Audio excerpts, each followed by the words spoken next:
No matter how many wars you fight, no matter how much blood you shed, no matter how much rage you loose, no matter how many demons you face, no matter how many companions you lose, no matter if our kingdom falls, I know that you will return to me in honor.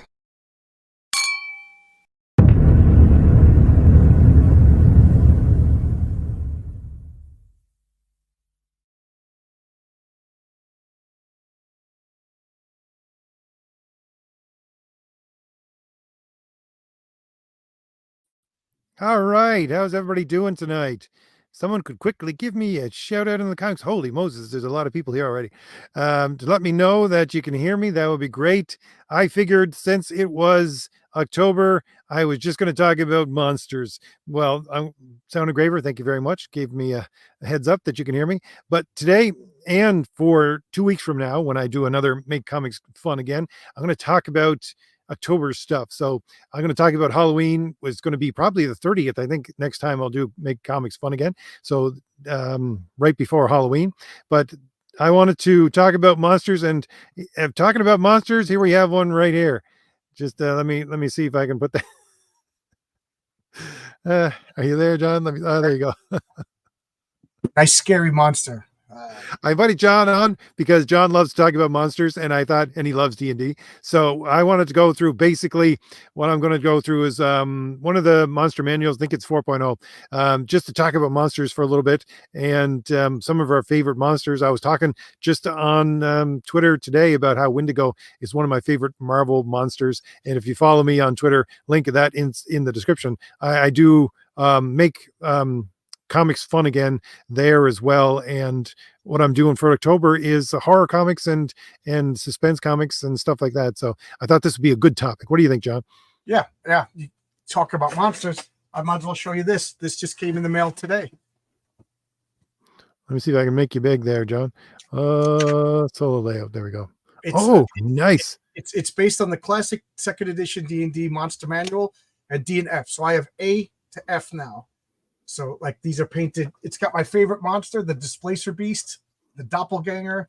Okay, you got to hold that still for a second because there was I was just wondering if they were the same as the ones that they made in the 80s. They made D&D made plastic toys in the 80s, and they were about that size, and they were based off, I think it was third edition monster manual. They basically looked like exactly like they did in that, not second edition. So I don't know. I just been getting these. I was a little disappointed that they went right to F and there's no dragons or demons. So I imagine they'll probably have like just dragons and demons on their own. But there you go. So it's funny that you invited me on to talk about D&D monsters the day I got a box. I got the A to E up there. So what I was going to talk about, honestly, John, it's unnerving to see my face so big. You could reduce. Oh yeah, it's make you small. Let's see if I can pull up here what I found online. There is an online edition of the 4.0 for the monster manual. And I think all the rest of them, they have black and white art. So I wanted to go with something more than black and white art. But I was going through this monster manual and I realized just how 90s it was. Because here's one of the things that I was going to talk about, John, and I've seen it in so many places on the internet talking about how, let me see if I can do it this way. There we go. How monsters today all look the same. And they all look the same because basically, we'll leave it there at A, basically because you have a pool of guys who are all working in the same digital sphere. They all know each other and they all use the same programs. And so they all just copy off of each other and all their monsters look the same. And that's why you see nothing original anymore. Now I was going through this monster manual.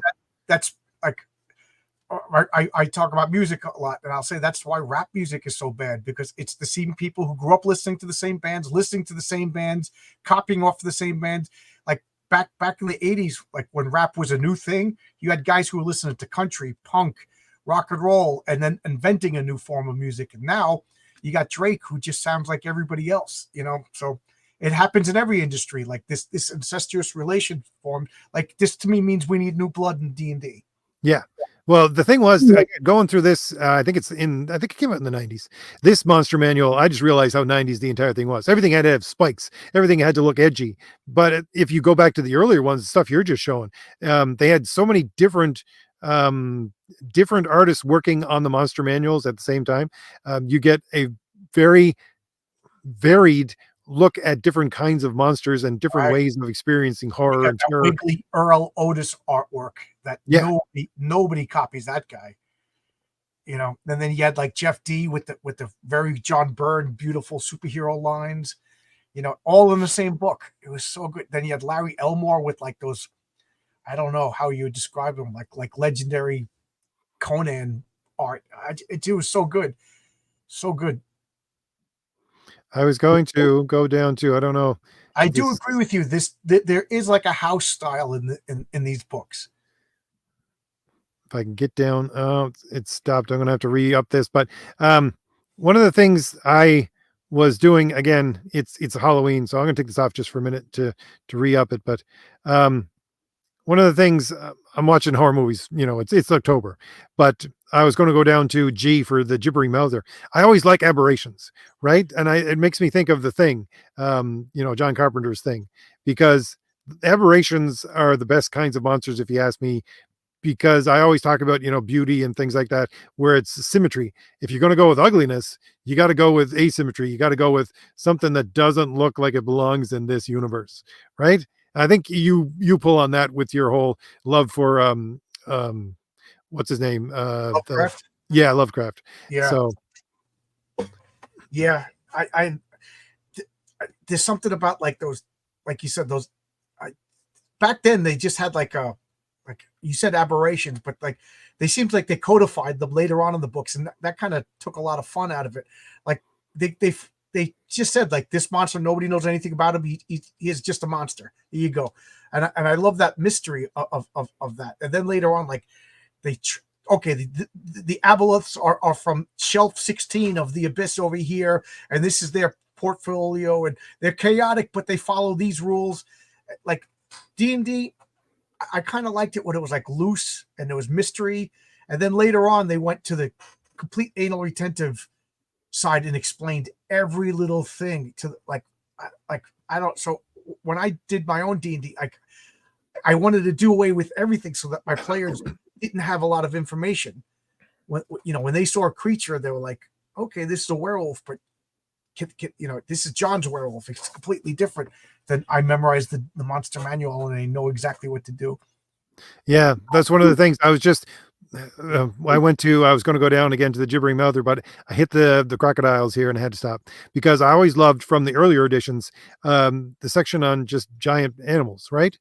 Yeah. They had dinosaurs, they had giant animals, besides all of the aberrations and all of the mythical monsters and all that kind of stuff. So different sections of these things. And quite honestly, the funny thing, when I was going through this monster manual, I thought there is a prehistoric alligator, which is much scarier than anything here. It's called a labyrinthodon, and it has a hooked end on its mouth, and it's just like a horrific looking thing, You right? want to hear something? I don't know why I clicked on something on YouTube, and when you click on something on YouTube, next thing you know that YouTube thinks you love it.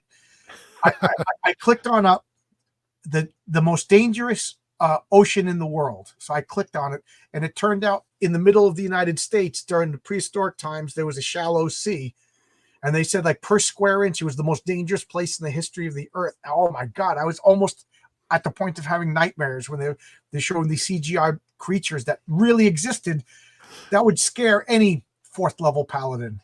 I watched that video, John. I watched it probably like 2 weeks ago, I think, if it's the one I'm thinking of. But yeah, I know exactly what you're talking about. It was Yeah. but here's a picture of what I was just talking about. You don't need to add horns and make his skin purple to make a cyclops really horrific, if you ask me. Look at that armor. That's just 90s, right? I think the cyclops from the old third edition, which is in the black and white, those are beautiful pieces of art. But again, I wanted to go with something a little more color in them so they could be seen a little better. But yeah, um, I know what you're talking about. There are things on the earth that are much more horrific than any of the stuff that they come up with here. What is that? A dark one. or dark Never. stalker. Yeah, I don't know.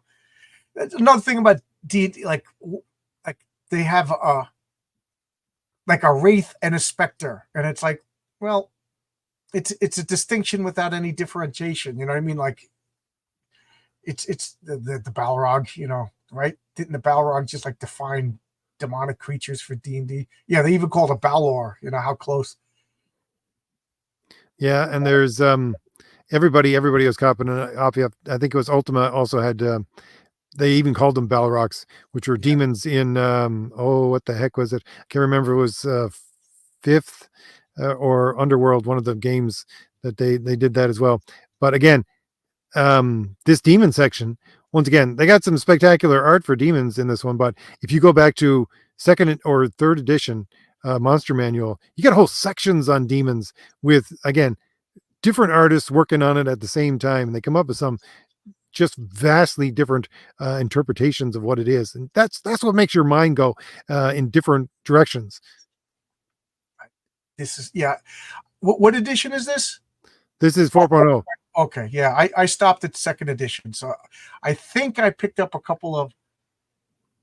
I think I picked up a third edition Monster Manual, but that's the farthest I ever went. But I do remember looking at these pictures, and you know, I still play my superhero role-playing game, and sometimes there's space aliens, and sometimes there's an evil wizard character. So I not gonna lie, I have looked through D&D artwork for like modern D&D artwork and downloaded a picture to show the players this is what you're fighting. This is the reason why, that's exactly the reason why I chose this as part of Make Comics Fun Again, because that's what I do for, especially when I'm doing Crom the Destroyer. Is like, I need to find a monster, right? And I go through, you know, monster manuals. And you found one, and he's drawing your comic. Yeah. But that's some of the things that I do to get characters, because I think we need to go back a little bit to monstrous villains at some point, where you need to extract ourselves from the ridiculous villains that you have today and all of their, you know, sympathy that they want to have for villains. No, we go back to something that's, you know, this is a demon. You're not going to have any sympathy for this character, right? Oh, John, just for 1 second, I'm going to give a shout out to the people who are here, just sure. as I usually do. I just want to say hello to everybody. Michael is here, and Manny, Honduran. How you doing, guys? Calliope. We got a bunch of people in the chat here tonight. Tony is here. How you doing, Tony? Gordon Good Brother is here, as always. He was roasting me on X the other day, which is the thing to do, because I just put my foot in my mouth so much. Warren the Archangel, how you doing? Sound Engraver is here as well. How you doing, Sound Engraver? Let's see, Zaktan, he came over from your channel. We also have Mystic and Manny. Geez, everybody here is here tonight. Thank you very much, everybody. Vaz is here. And I think the first question that we had, which I'll jump on, let's see. No, a couple of questions here. Well, anyways, what are you sharing here, John? Let's put this up. You would talk about monsters, so I figured I might as well spoil something. But I don't know if you could see this, but this can I make this smaller so you can see the whole thing? No, I cannot. But this is the Renzo's cover to Heroic Tales #2. That's Mary Sue then. So it's a flip book. So one side of the book is going to be Mary Sue, and then you flip it over, it's going to be Patriarch. He didn't draw the Patriarch cover yet, but this is the Mary Sue story. But I wanted to point out, yes, there's a monster in there. So that pertains to our topic. And can anybody guess which D&D monster this is inspired by? So that you will win a no prize if anybody can guess by the end of this episode of what D&D monster inspired the creature that Mary Sue encounters in her very first encounter. But I love this cover, you know. And when I asked RJ when I asked Renzo to draw it, he went, "Oh yeah, like Fantastic Four 202, where everything's split." And the guy knows his comics. His comics. Yeah. And I just told him, go nuts. You know, I gave no direction other than, how about this? And that was it. So can anybody guess? Umber Hulk is a good guess. Umber Hulk is my second favorite D&D monster. First being Displacer Beast. I don't know why. No, my first. I could never understand Displacer Beast. I would always read the section on the Displacer Beast in the Monster Manual. It's like, I don't quite get how this character works. I don't think I could actually use it. I just like the look. I don't even care about the power, but I just love this panther with these tentacles. It's just so like, it's like so familiar and so different at the same time that like could you imagine anything scarier than like just like you're at night, you're driving, you go into the gas station, it's 4 o'clock in the morning, it's a little bit of a drizzle, you go into the gas station and the woman in the counter just smiles too much. That would scare the crap out of you because it's familiar but different at the same time. I don't know, displays would be, I find them scary. I take it back. My favorite monster of all time is the Mind Flayer, but I'm telling myself, because the Mind Flayers play a big part of my superhero world, but I don't think I could use them. So I'm trying to redesign the Mind. So I'm falling out of love on purpose with the Mind Flayer. So, in I my think world, I think Mind Flayers is one of the characters. Well, I could understand why, because I think there are other dimensional characters as right? well. They don't. They're monsters, but they don't even fit in D&D because they're from another planet in D&D. That's why they exist in Dragonlance, Right. and Baldur's Gate and all that kind of stuff as well, because they're traveling different planes, right?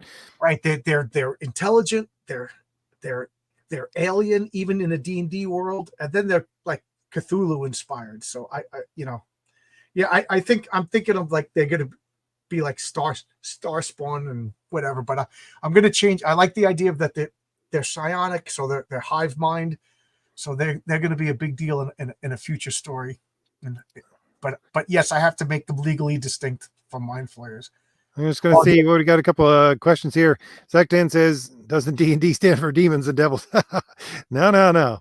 And we got.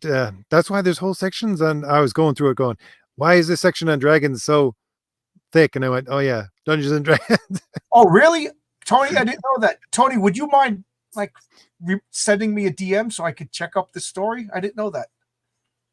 The Black Destroyer. Okay, so Tony says yes. Displacer Beast was based on a story called The Black Destroyer. I have never I come know. across that story either.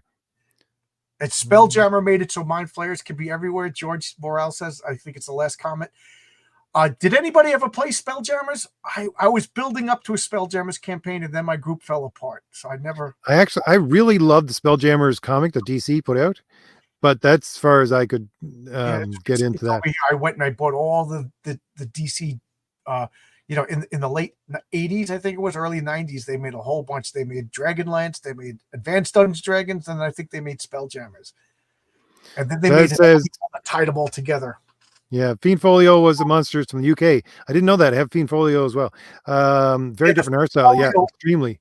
The Fiend Folio was monsters compiled from White Dwarf, which was like the British Dragon magazine, and a lot of the monsters were like reader submitted. So that's why they're so weird, because the Brits, sorry guys, but your fantasy is weird. Greg says second edition rules are only worth playing with skills and powers. Other than that, it was pointless to play anything but the main 4 classes. I always played Paladin or Ranger anyways. Guys, we got a lot of people watching. Do you think it's there's too many classes, and a lot of these classes are like I keep saying, distinctions without any real differentiation? Like I don't know. I know I'm a weirdo, but when I play my fantasy, I just do away with classes whatsoever. Like if you want to be a thief, go out and steal. You could be a magic thief, you could be a fighting thief, you could be, whatever thief, but a thief is a person who steals. How you do it doesn't matter. So just you spend your training points on dexterity or intelligence. Like you could be the thief that sets up tricks and traps and outsmarts people, or you could be the thief that literally just runs up to people and burglarizes them, or you could be the sneaky thief that sneaks in. Depends on how you spend your points, but that's the way I think of it. And then my players get mad because they want packages. Here's second level, here's your package, congratulations, you're just like everybody else. I'm used to playing old school, like computer, like PC games for Dungeons and Dragons, like Shard of Spring, and which was probably a pack that came out as well, because they usually base them on campaigns, right? So there was Shard of Spring and Curse of the Azir Bonds and There was a Dragonlance one as well. I can't remember, which is basically based off of a spectacular piece of art from Dragonlance, where you have the floating city with the giant, almost mountain underneath it, and there are guys riding up on horses towards it. So, yeah, I'm kind of used to the explanation of these characters and the villains as part of a computer game. Logic Finest is asking, did the Dungeons and Dragons cartoon from the early 80s have anything to do with the game? I only know the cartoon. I never saw the show. Because to Yes me, and no. yeah, We watched that. There was very few episodes, but what they did was, well, there's the dungeon master, who's basically guiding them through, and they do use the monster manual as their basis for the monsters that they fight. But that's really about it. I don't remember any real thing that tied it into Dungeons and Dragons beside that. So basically, you get a bunch of kids going into a fair, and at the fair there's a Dungeons and Dragons ride because it exists in their world, and this ride transports them through a portal, and they actually end up in the Dungeons and Dragons world. And the dungeon master appears to them and says, "Got to give you some powers so you can survive." So he gives each of them powers. They try to survive. Knowing 80s cartoons, it's amazing that it was as loyal to D&D as it was, but it was a watered down children's version from what I remembered. It still had its charm. I mean, my friends still like it. It was especially, again, that was the time, John, when my brother wouldn't let me play D&D, so I could take what I would get. Yeah. RJ's still traumatized. Do you want to talk about it? Are you laying down? Tell me about your feelings, RJ. I got a lot of people. My family was the opposite. Nobody wanted to play D&D with me. They're like, "Get your nerd stuff out of here. We're hitting on chicks." There's George. George got a very D&D comment. Third is the best. Got rid of the math problem with Jacko versus AC, and saving throws plus skill checks is better than proficiency checks. You might as well have been talking Mandarin to most of. But yeah, Thaco was 2-hit armor class 0, and it wasn't that. I remember when I first heard about Thaco, I was like, "This is like," and I'm a geek, and this is beyond. But it really made it kind of easy. But what I didn't like about it is it gave, like, when I'm the DM, I don't want the players to use any numbers. Like, they got to tell me, I take out my sword and I'm going to try to attack this armored monster and blah blah blah blah blah. But if they're going to tell me, okay, I'm going to attack that armor class, I need a 7 to hit, that pulls me out of the game, and I think it turns the game into just manipulating numbers rather than playing a role-playing fantasy game. So, like, I you know what I mean? Like, that, I was glad that they got rid of Thaco, just because I want the players to talk in real fantasy, well, not real, in fantasy terms. I take out my halberd and I defend the bridge. Okay, I swing at it, and then they roll the dice, and you know what I mean? And I tell them whether or not they hit or not. Is that clear as mud to everybody? It's funny because that's the exact opposite. Well, I would love to play like that, but that's the exact opposite way I used to play things like Baldur's Gate, and because you could pause it, right? It wasn't turn-based. The whole thing was going on at the same time. Whereas, there's another one. I can't remember which one it was. It was awful. It was a D&D PC game, but it was turn-based. Everybody had their separate turns, and just go one turn, next turn, next. It was just awful. But for Baldur's Gate and Icewind Dale and things like that, you could pause. And what I would do is, I would get in the middle of a battle because they had a fog of war, and I would be able to see just the edge of what was going on. And then I would pull out my monster manual and look, and just pour over things and I basically played it as a very extensive game of chess, right? As I would basically equip everybody with what I wanted them, like spells and stuff like that. And you attack here and you attack here. And then I would let the roll play out and then pause again. It's like, okay, time to reevaluate the entire scene. Zaktan says Dark Sun was low fantasy sword and sorcery. Right? Yes, Dark Sun was like it was like a scorched earth, and like even metal was scarce. It was a really, really harsh D&D setting. Low magic, like nobody wore plates of armor. You'd roast to death. So it was like Conan, you wore like loincloths going through the desert. And you were happy if you fought orcs and recovered water. That's how harsh it was. So not for the weak. The backstory, I think, for Dark Suns was they were looking at the fact that most D&D games were based upon usually Roman and Greek mythology at their core, and then they would spread out to Viking and Celtic and other things, and they would absorb all these stuff.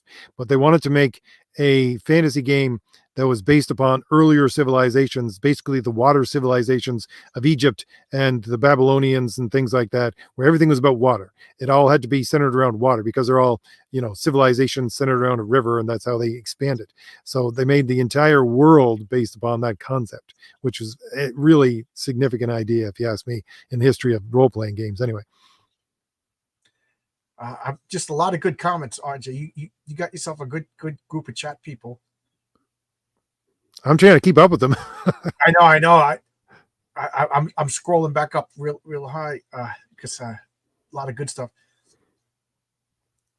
Did anybody read any fantasy comics that they like? And did anybody play Pathfinder? I know that's Rini who does Fiendish. That's her go-to role-playing session. And RJ, did you ever play a bard?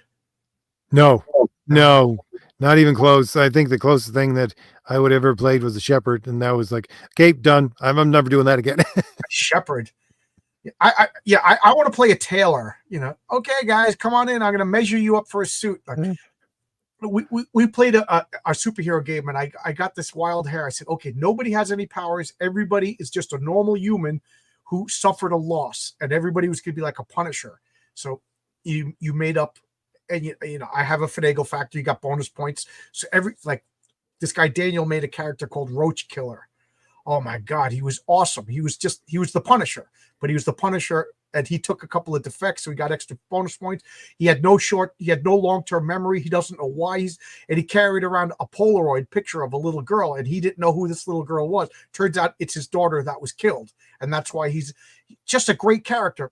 And then my friend Casper made a 14-year-old newsboy, and all I could think of is, why would Roach Killer be hanging around with this?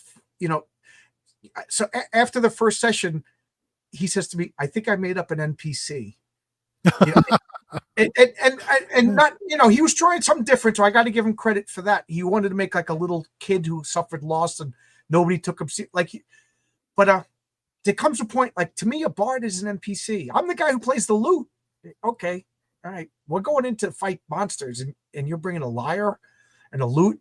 You know what I mean? Like, we're going into the dimension of fire.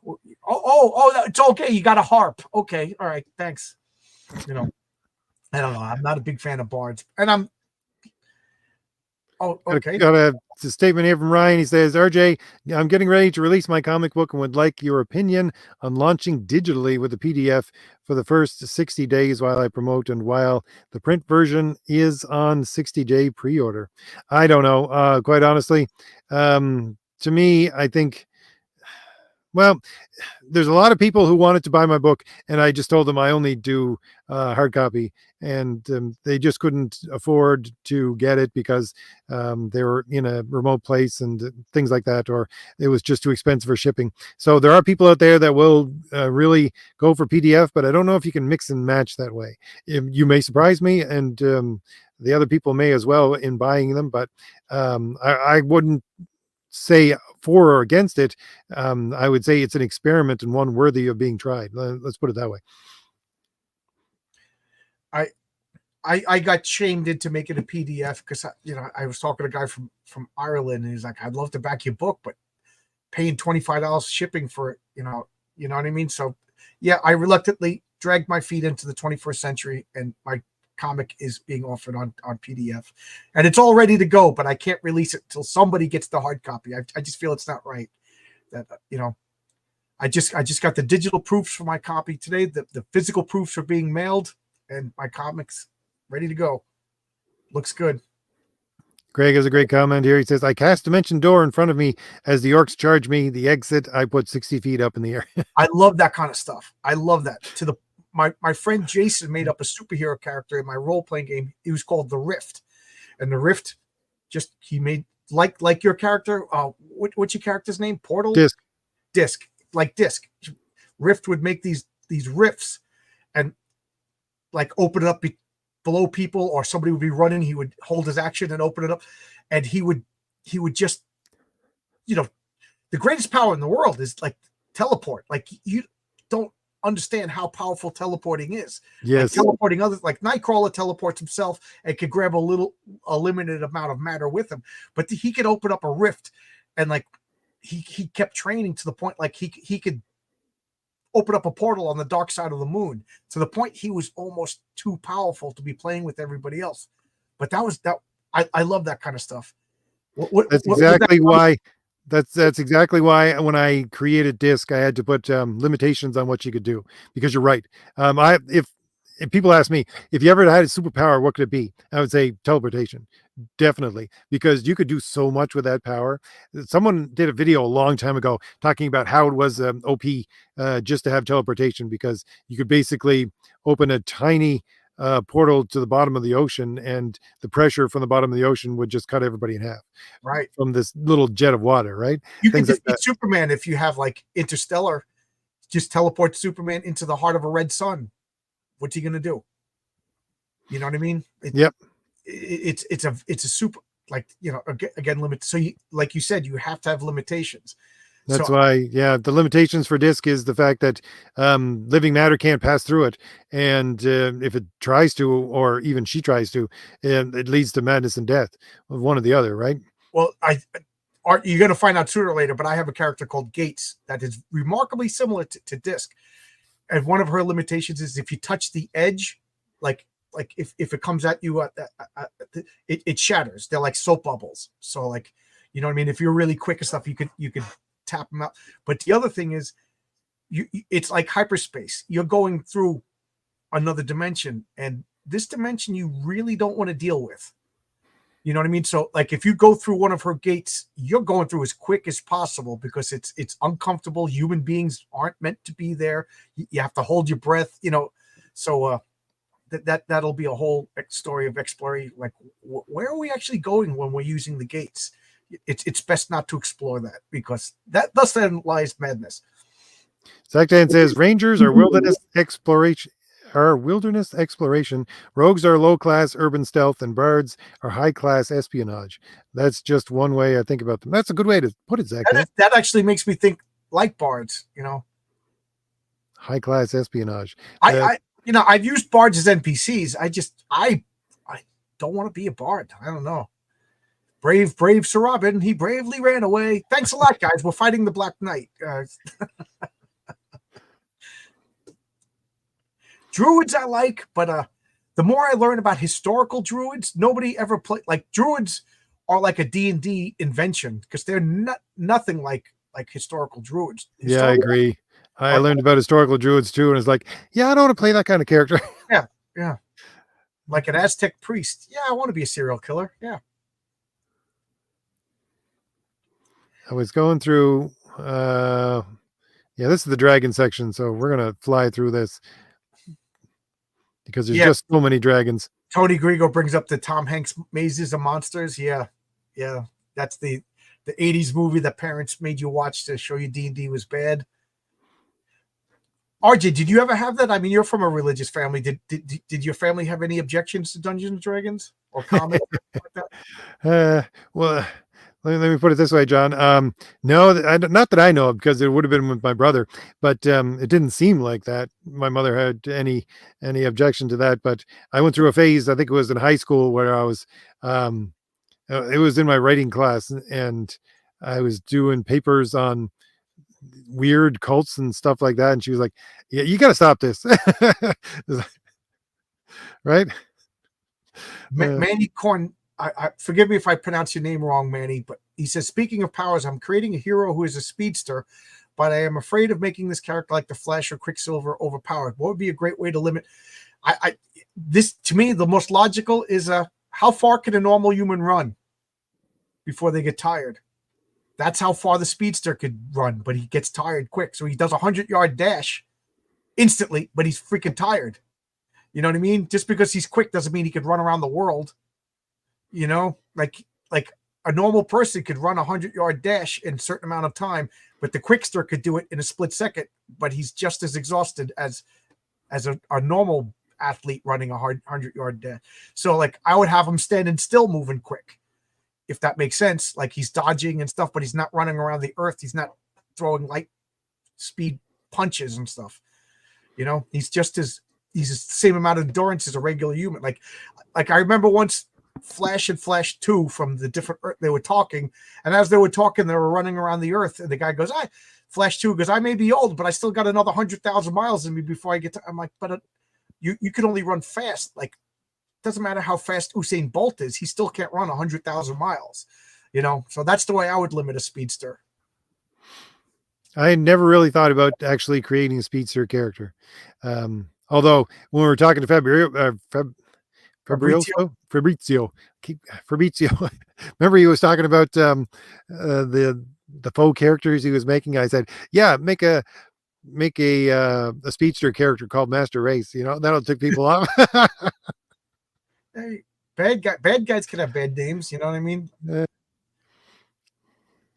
My parents thought it was devil. My parents asked me about it, but you know, they never really got it into it. My parents were pretty religious, you know, but I guess they knew what it was. Like I was into fantasy.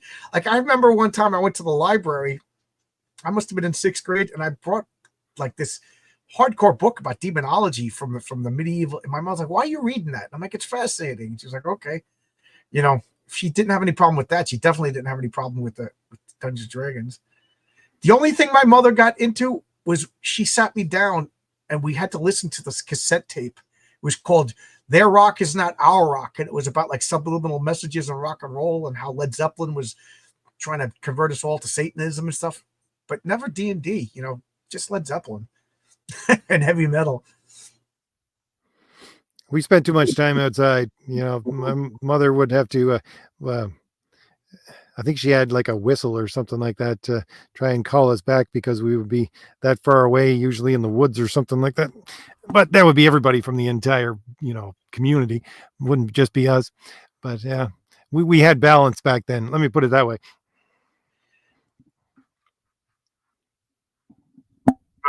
But then you could counter the fatigue problem with the speech with potions and lesser. But is that magic, or are you talking about like superhero?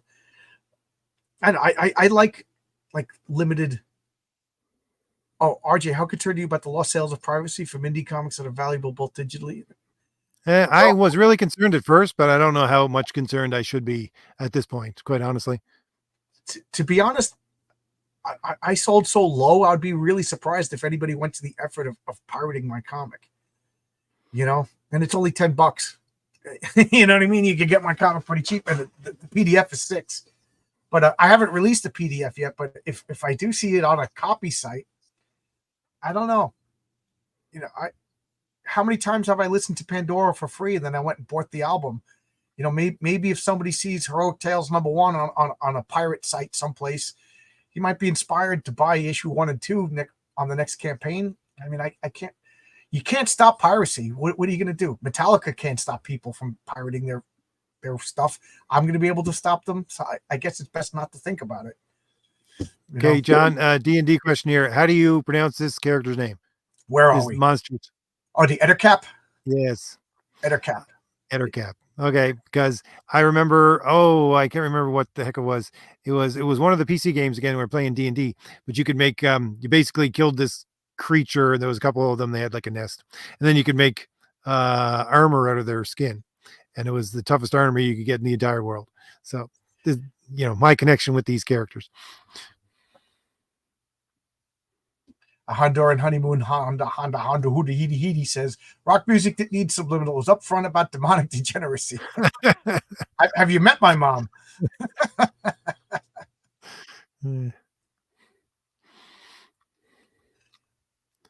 So we went through the Displacer Beast. I don't know if you saw him when I was scrolling through here. Yeah. What other monsters? Etten was actually a good monster, if you ask me. What other monsters do you think you will ever use because they're so stuck in your brain? I know that, and if anybody read Thomas Valiant #1, we get down to the slimes and the green jellies. I use that part of that in Thomas Valiant #1 because when I created Thomas Valiant, I figured, okay, I'm going to throw a bunch of things together, and there was a DC character and a Marvel character. I think you can figure out which Marvel character that I threw together, and then I said, okay, and also a gelatinous cube. I will definitely be using elementals at some point. Oh, that's a good one. I will probably use some sort of undead, like definitely vampires. I have a big vampire story that I want to tell. I love vampires, but I will promise you this: they're not going to be any twinkly, sparkly Twilight vampires. They're going to be horrible vampires, and if they aren't nice and kind and talk about how they're suffering, it's lying to get you close to them.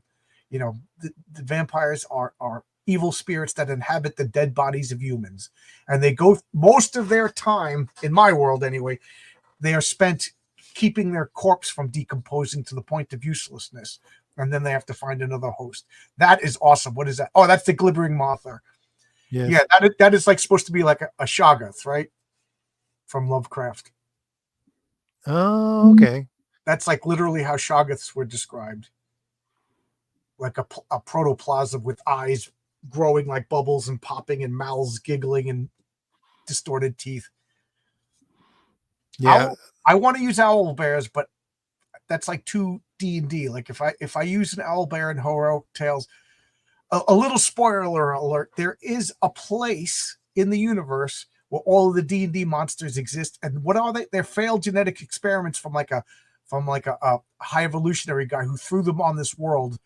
And there are humans trapped in this world who basically live like D&D because this high evolutionary guy is just like act like a DM, just like, I'm going to mix an owl and a bear and see what happens. Like he goes around and captures people and throws them on this world. In my role playing game, that world is called Gygax, but I don't think I could do that in Heroic Tales. So I'll have to come up with it. But Planet Gygax is basically the living D&D world, and this high evolutionary guy is the DM kind of guy. I don't want to reveal his name because then somebody else will come up with it like all the time when I come up with a cool name. The second story that I have, well, for Crown the Destroyer, there was a print story, which was Morning Light, but I also added to that a second story that was going to be with the first one. And basically, I have two different kinds of monsters in there. One of them is a mythological Celtic mythology monster, and the other one is something that exists kind of like this character, kind of like the Displacer Beast with the whole suction tentacle kind of thing, but you never get to see the monster. And I honestly think you get to see parts of the monster, not the entire thing, not the main core of it, right? Or it's not even described either because it's a print story. But I like the fact that that's one of the things you can't really get with, especially these kinds of monster manuals, the mystery part of it. Like you said before, when they draw out the mystery too much, you got yourself a problem. Is it okay if I remember I asked you about Thomas Valiant? Is it okay if I spoil what? a scene from Heroic Tales 2? Oh no, you go ahead. Yeah, Thomas Valiant will make an appearance in Heroic Tales 2, but he's not making an appearance in Heroic Tales 2. I'm being purposely vague. So you will see Thomas Valiant in Heroic Tales 2, but he's not there. How's that? There's going to be a bunch of my favorite. There's an odd crossover event in Heroic Tales #2. I can't wait to see Renzo draw it. He didn't draw it yet. I love goblins. How would you use goblins? Oop. I figured out a way to split my screen so that I can do both. How would I use goblins? Yeah. In the way that a lot of Japanese anime use goblins right now, which is the personification of evil. They're basically evil humans, right? Then there's no good part to them at all. Nothing. There's no what do you call it? There's nothing. No redemption there at all. Never a chance of redemption. They're just evil, but evil human beings. You know what I mean? That's the way I would use them. So you would assign to them the worst traits of humanity. Yes. Okay. See, to me, that's orcs. Goblins to me are locusts. They just gobble, so they're just locusts that just come into an area and eat and destroy and waste, and and then leave when there's no food left. So they are just like the living personification of plague, of a locust plague. Orcs to me are the personification of every human trait possible. Like my player characters, when they hear that there's orcs coming, they just like, let's get out of here. If you get knocked unconscious or you get whatever, you ain't waking up because they're eating you. They're there's nothing redeeming. Like, whereas orcs are evil personified, goblins are like the worst part of nature personified. That's a good way to put it. Yeah. Michael was saying about Goblin Slayer and reincarnated by as a slime. Yeah, reincarnated by a slime is basically your generic D&D kind of story where they just throw everything at the wall. It's not a bad watch, but Goblin Slayer is a much different, darker kind of darker to say the least kind of look at those kinds of things. It's basically yes, this world exists and there are monsters in it, and this guy only kills goblins because his entire village was just slaughtered, like brutally slaughtered in front of him as he was a child. It's a manga or an anime? Yeah, both. What about dragons? How would you use dragons? I honestly don't think that I could use dragons. I mean, I always think in terms now of, can I fit this into Thomas Valiant universe? I really don't know a way to put dragons in there. I never, it's not something I would want to do, honestly. Yeah, I might do it in the future if I come up with a really good idea, but I can't really think of one, honestly.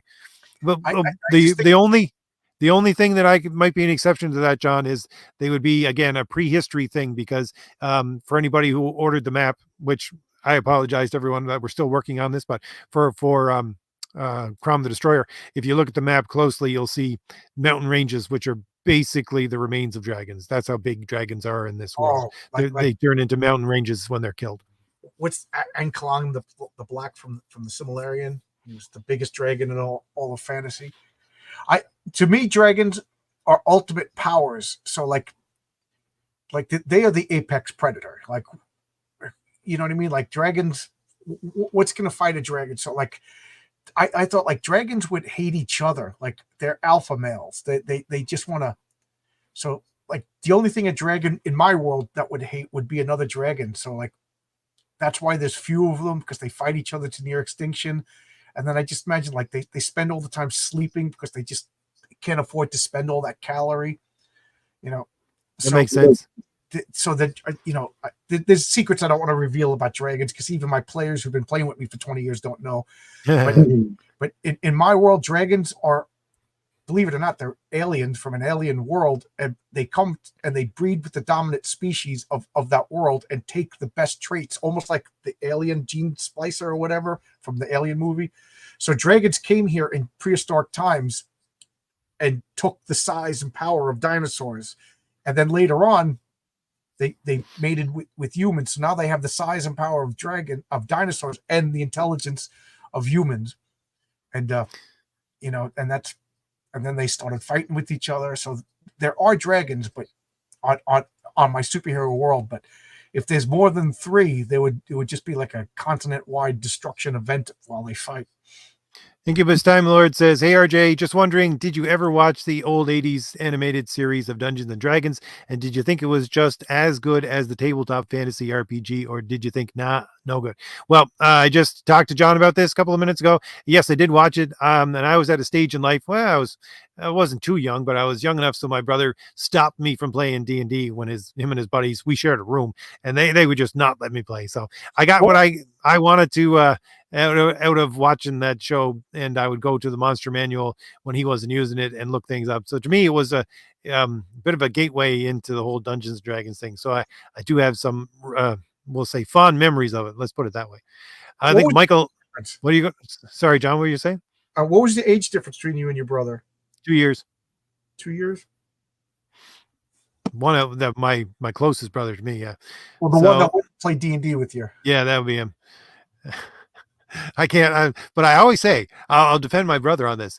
To say the fact that I don't fault him for doing this because I was just a idiotic child. Dragons should be like Godzilla, an unstoppable force. Yeah, I agree. Yeah. I honestly, Michael, one of the things I really loved from old Marvel was the fact that they had Godzilla as part of the world for a while. And the best Godzilla story that they printed was Godzilla versus Devil Dinosaur. Um, that was one of the best Godzilla stories. And it took a Marvel character and it had, I mean, it had Godzilla, which is basically a dragon. It had Devil Dinosaur, which is a cross between Tyrannosaurus or an Allosaurus and some kind of dragon-like thing, and they mashed them together, and it was great. I loved when they did that. Yeah, I can't argue with that. My problem with the Godzilla comic, I didn't buy it. I since bought it, but I always knew that sooner or later it was not going to be part of Marvel anymore. And we were talking how I was a fan of like the Marvel continuity. You know, I didn't realize that until a couple of weeks ago, but that's what I loved about Marvel more than anything else was this grand continuity. And I knew that Godzilla was borrowed and the Shogun Warriors were borrowed. Like I got Micronauts when that came out because it just fell at a certain time.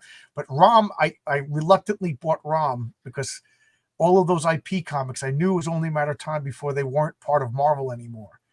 So it's like, why date a girl when you know you're just going to break up? Like, I don't know about you guys, but you go out with a girl, you always have this fantasy that it's the last girlfriend you're ever going to have until it ain't. But like, if you go into a relationship thinking, this is just going to break up, you know, why get into that relationship? That's the way I thought about Godzilla. But I've since got them, and I do like them. We got those comics way back when I was too young to even consider what I liked and what I could get. We were just buying random stuff off of the shelf or asking my mother before we went on a trip, you know, get us this, get us that, right? So those were. I love golems. You almost definitely will. If I make my comic long enough, you will see a golem. Agreed, and I would say the same. I love. I went and I got that.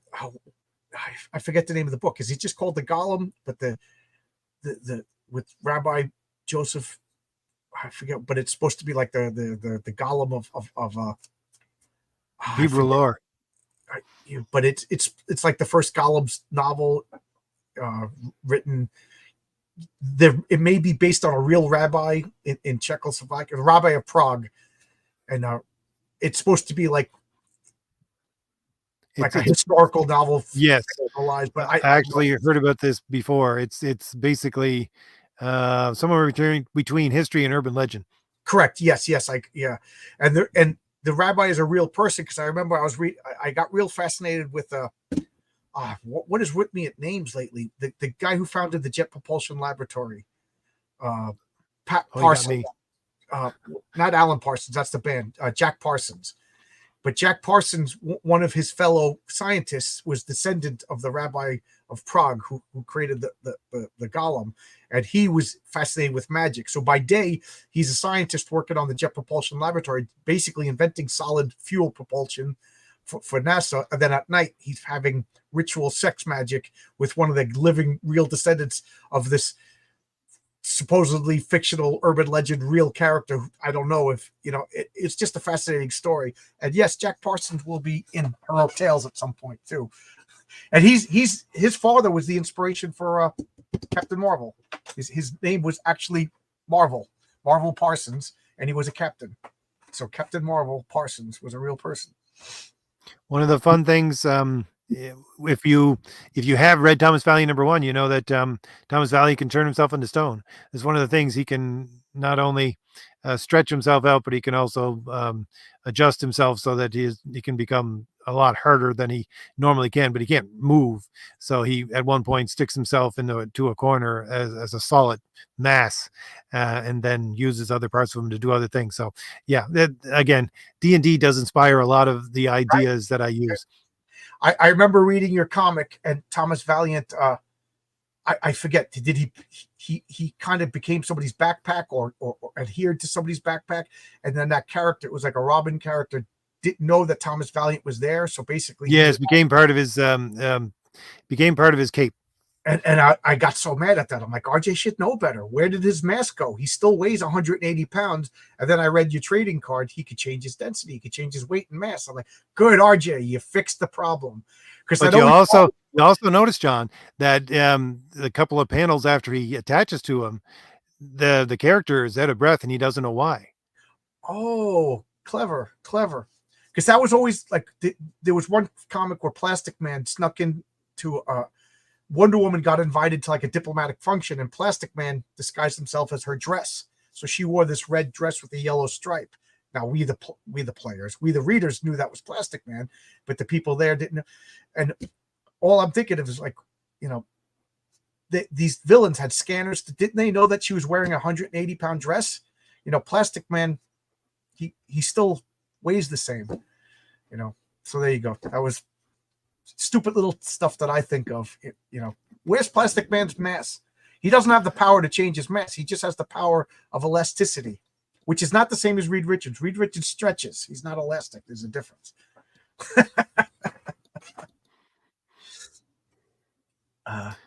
Yeah, that's right. The character was breathing. Yeah, good job. And he also has the rare, Thomas Valiant, he could like absorb other things, which is a nice nod to Silly Putty. Yes, exactly. That's I put that in there as a nod to Silly Putty. Yeah. This creature I actually used in my superhero game, the Grell. I wanted something totally alien, and I always thought that certain D&D monsters just don't fit in D&D, and this is one of them. This to me is like a Gamma World monster. This is actually one of the toys that I had, because I bought as many as I could of the D&D. It was probably, it's probably 1982, if I'm thinking back correctly. But they came out with these plastic figures. They're between like 2 inches and maybe 4 inches high, but this was one of them. So these are the kind of things I had hanging around my room since I was like 10. So yeah, talk about my mother getting used to things. Somebody was talking about the owl bear before. The origin of the owl bear is apparently Gary Gygax was in a store and he found a bag of these like half rubber, half plastic toys, and he didn't know what they were. And inside that was the rust monster, the owl bear, the carrion crawler, I think the Umber Hulk, and something else. But he just started calling them these things. Like he called it an owl bear because it looked like an owl and a bear, just because he wanted to use miniatures for his tabletop game. And now you could go on eBay and there's people like 3D print the original, because the original bag of these Japanese rubberized goes for a fortune because collectors bought them all and sell them all at a high markup. But there's people who 3D print them and make them. So I always wanted to get them because to me that's part of like my personal history. What is this? The half naked chick? Oh, a bog hag. Hags are basically not quite Celtic, more English lore. So we're talking a mix of Celtic and Viking lore. That's where hags come from. If anybody is wondering.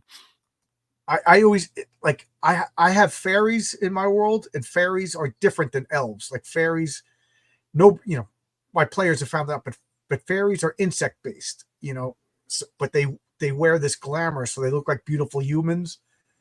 And how fairies have this allergy or whatever, hatred of iron. Well, if iron penetrates them, their glamour stops working, and then you see them as this horrible insect, and then that's called a hag.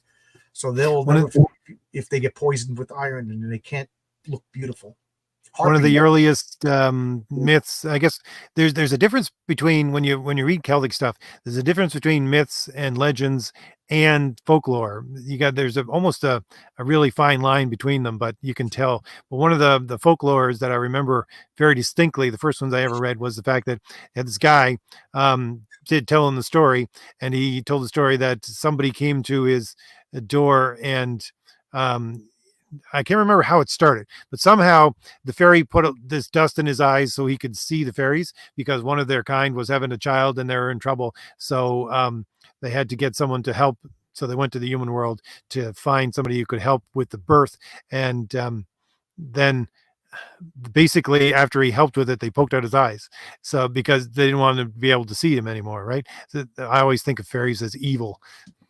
Yeah. Well, they up until like like 1910, 1920, 100 years ago, fairies were like the scariest thing. People lived in fear of fairies. They put, horseshoes on their doors and stuff. And then I always found it like, as like the fairies would abduct people and stuff, like they kind of overlapped with aliens. Like somewhere fairies became aliens. Like aliens abduct you, and they seem to fit the same like ecological need or niche or whatever in monster lore. So little green men has how we describe aliens. That's also how we describe leprechauns and stuff. So yes, there's a connection between aliens and fairies. And they also used to supposedly, anyways, as part of I guess it would be medieval myth, is the fact that they used to have the outside of their fields, they would plow them in jagged lines, because supposedly fairies couldn't cross jagged lines. If they plowed them in a straight line, they could come into your field and then either steal the food or destroy it, one or the other. Oh, that's cool. I like what Zach then says. He says, one of these days you could do a video on the difference between legend, myth, and folklore. I would love that, actually. I think I'm going to do part of that next week, but not quite the difference between them. But I want to go over what I did a video on a long time ago, which was the origins of Halloween and how it has origins in Celtic myth and fairies. Yeah. Roswell and Sputnik, which started the alien craze. Yeah, but and I'll say before that, it was fairies. Changelings and fairy, whatever different words for the same thing, and then fairies kind of evolved. People updated their fears for a modern age. The fairies, the mythological fairies, became science fiction aliens. And then no way I'm pronouncing that. I'm just saying Honduran. Aliens are psyop to hide demonic activity. Did you hear the new thing that's going around, John? I don't know if you're up on your news stories, but basically some guy came out saying he has found a signal from a planet far off in the distance, and it's been confirmed by 3 other scientists, and they think this is proof that there's aliens on another planet. And oh, by the way, isn't this great that we will have a free female president while we get contacted by aliens for the first time? What's funny is just like I've been hearing like from credible sources about aliens and UFO. Like now I don't believe it. That's how much I distrust the government. Like they like, drink this water, it'll give you eternal life. I'm like, I ain't touching that water. I ain't touching it. So do you know who Madame Blavatsky is? Like the medium from like New York from like the 1920s. No. It was real fashionable for like the rich in the 1920s to talk to. Oh, stay on kobolds. I want to talk about kobolds for a second. Okay. But they would go to her and she would release these like prophecies or whatever, spiritualism. And one of the things she said is that humanity will start exploring space in the relatively near future. But 400 years from now, space travel will be abandoned because we will find something in space so horrible that we will retreat and stick to Earth for like the next 1,000 years. And I don't know why, but every time I think of that, I get scared. Like, what can you imagine? Like to me, that's like a Lovecraftian, like cosmic horror in space just waiting for us. Nope, forget it. We're staying on Earth. Abandoning space. I don't know. I was just talking to somebody about this morning, about the fact that I was watching, I don't remember what it was, a video, but the scientists, they were talking about space, and they said, people really need to realize that these pictures you see, these colorful pictures you see about space, they're special cameras that pick up special wavelengths of light. Right. You're going to go out in space, it's just blackness. That's all it is, pure blackness. Yeah, I read somewhere that Earth, under certain frequencies of radio, is the brightest object in the solar system because of all of our broadcasts, and then, under certain frequencies, Jupiter is the brightest, so That's a whole thing. Like, imagine you had different senses. Like, would you be drawn to Earth because you have radio reception instead of visual lights reception? You know, Jack Kirby is always like, we got to stop. The aliens will find us. You know, he didn't have a flattering view of space aliens. He thought it would be like the Spanish meeting the Aztecs, and we'd be the Aztecs. It's forgotten about. Oh, but kobolds aren't kobolds traditionally like a Celtic pixie or a fairy? And then in D&D, they're little miniature lizard people. Yeah, they're completely different in mythology. Gygax was fast and loose with a lot of the monsters. I was just asking if you knew, but you confirm kobold was like an Irish spirit, right? I can't remember if it was Irish or Norwegian, but yeah. Oh, it's a white people. All white people the same. Like one of the I things don't know, John. You go back 100 years, they don't consider Irish white people. I'll just let you know. Actually, we'll go say 200 years. My father would be real miffed if I mixed him up with the British or the English. Man, I work with a bunch of Croatian guys at work. Every once in a while, I'll call them Serbians or. Serbians. Yeah, no, don't do that. They know I'm kidding, but they're like, if it was anybody but you, you'd be knifed washing your hands. I hear that it's an extremely beautiful place now that it's no longer under the control of communism. Helena Platz. Yeah, she was Russian, but I think she came to America to do these spiritualism stuff. I don't think they traveled to Russia, but yeah. Space images are all fake. Yeah, I work with a guy who's a flat earther. He's fun to talk to. Yeah, kobold is a Germanic word. Orcs is an old English word for goblin. Right? Yes and no. I think it's an old English word that's inspired by a ancient Greek word. Okay. Because Orcus was one of the actual names of Hades. Yeah, Orcus was god of the dead. What did I just drop? Oh, okay. Yeah, don't mess with former Yugoslavs. Yeah, I know these guys are tough. Lamaya, yeah, these Lamayas were like the original Roman vampires. Okay. Or Lamia, however you pronounce it. Oh, as I was saying, the most egregious change for no reason whatsoever in Monster Manual is the Gorgon. Now, in Greek mythology, the Gorgon, there was 3 of them. They were Medusa and her 2 sisters. So Gorgons basically means bright eyes, and it's like, and then you open up the Monster Manual. Gorgon is like an iron bull. It's like, come on, Gary, that was a softball and you messed it up. I think he was going in the direction of the fact that the Gorgons were just vastly different, the 3 of them, and they were born from the monstrous titan that they were born from, which was just basically spouting out monsters. There's a really interesting, by the way, what is it, Eastern Native American lore about that. It's basically there was two giants. So basically these 2 gods, they turned themselves into giants, and they were brothers of each other. It was basically like one was a trickster and the other one was trying to do good things. And they were on the East Coast, and they were fighting as giants, and the trickster was killed and by his brother. And in the Indian mythology, no one ever actually dies. Nothing actually ever just dies. It has to be transformed into something else. So I think it was part of the Appalachians. He became a mountain, which was part of the Appalachians, and the mountainside broke open, and that's where monsters just poured forth from this crack within this mountain, and that's where the monsters of the earth all came from. A great story.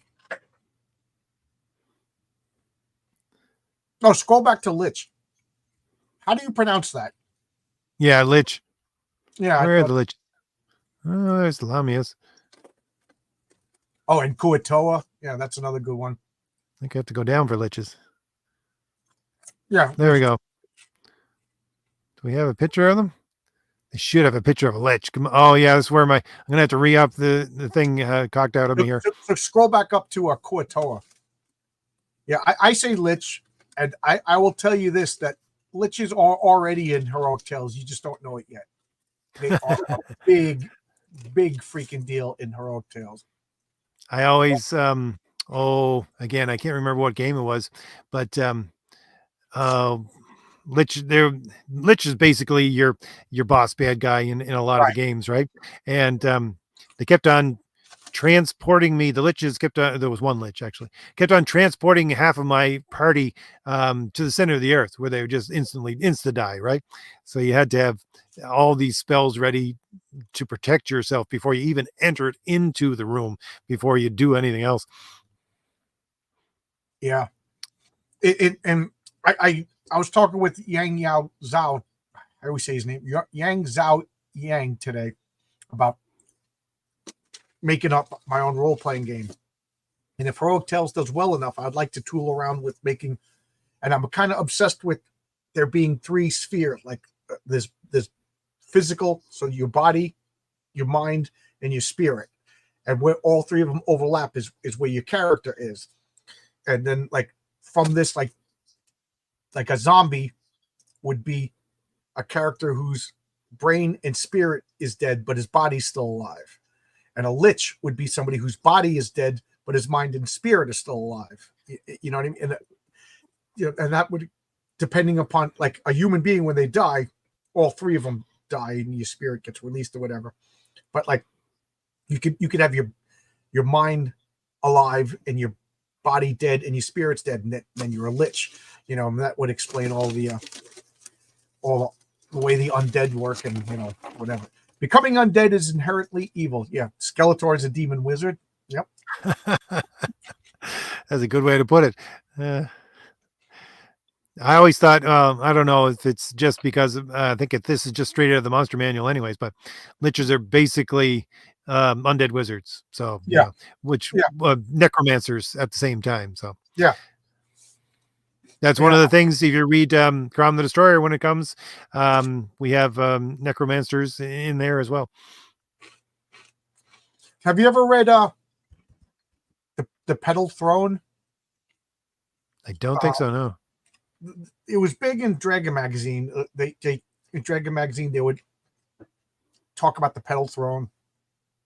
But I think I'm trying to remember. There was 3 novels. I have 2 of them. I read one of them, but they were the premise is it's thousands upon thousands of years in the future. Humanity has spread throughout the galaxy, and people have spread so far that they actually lost touch. And like Earth is a legend, so 100,000 years in the future, there's this world, and they have similarities to Aztec. So like, just think of like an Aztec aesthetic, and they learn magic, and some of these wizards, they necromancers, and they basically take a potion and die, but their body lives on so they can continue their research.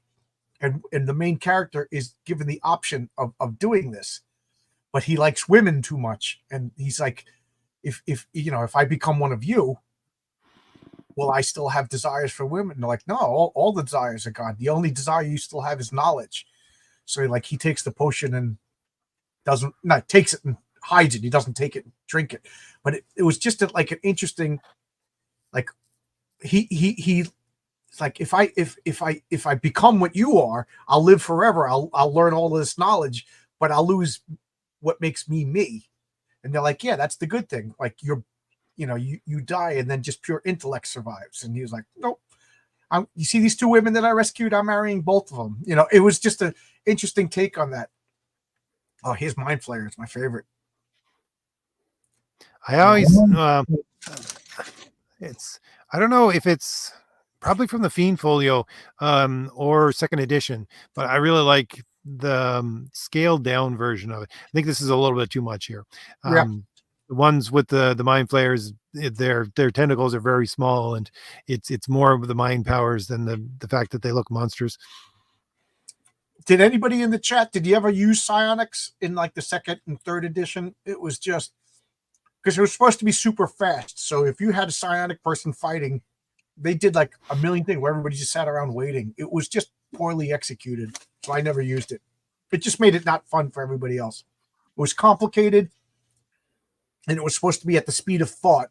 So everybody else just sat there while you were doing these formulas and figuring out these battles. So it was like a whole battle between the one character that was psionic and the mind flayer. And then an hour later, everybody else got to go. It was just poorly planned. You know, like what is the difference between a mummy and a zombie, or a mummy and a lich? You know, have to think about that one. But the only thing that I can think of at the same time is the fact that, well, I always played Ranger, and probably second edition rules. But if I can remember correctly, my favorite enemy was always undead. And they're good. Mummies, they're good villains. the mummies could hit with poison as well, and I don't think the zombies could. So that's the only difference that I can think of off the top of my head. Manny, forgive me for not pronouncing your name. Can someone please tell me what psionics? Psionics are mental abilities in Dungeons and Dragons.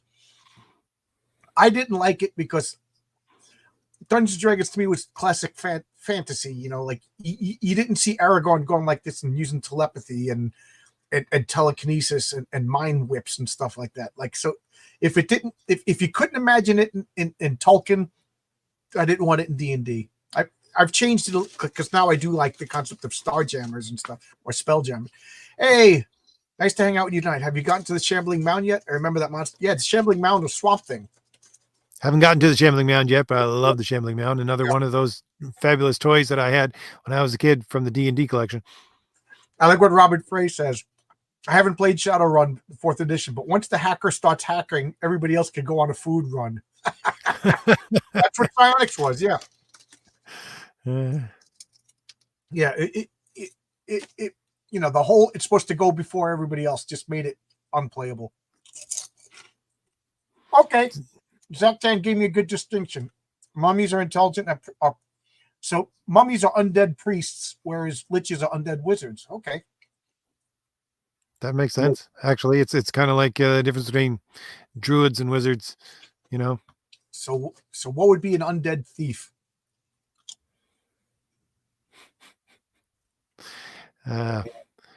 Probably a warning to everyone else as he hangs on the outside of the wall. Nagas.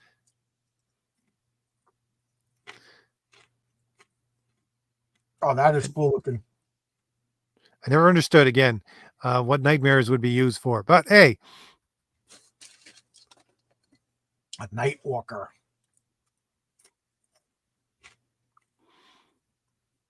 Ogres. Let me get to your ogres there, John. I like ogres.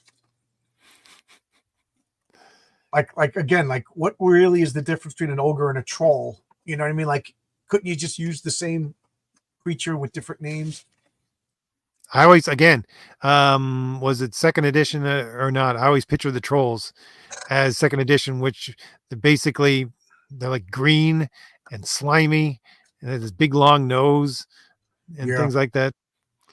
Whenever I hear troll, that's what I think of. Oozes. Yeah, there we go. It oozes and jellies and gelatinous cube. I could, I didn't use this picture, but this is, you know, almost looks like it comes from Thomas Valiant, the prologue, because he's a giant gelatinous cube at the end, trying to heal himself, and he's the only part left of him, and the inside that he's trying to heal is a skeleton. I never liked gelatinous cubes. Now, a gelatinous dodecahedron, that was my thing.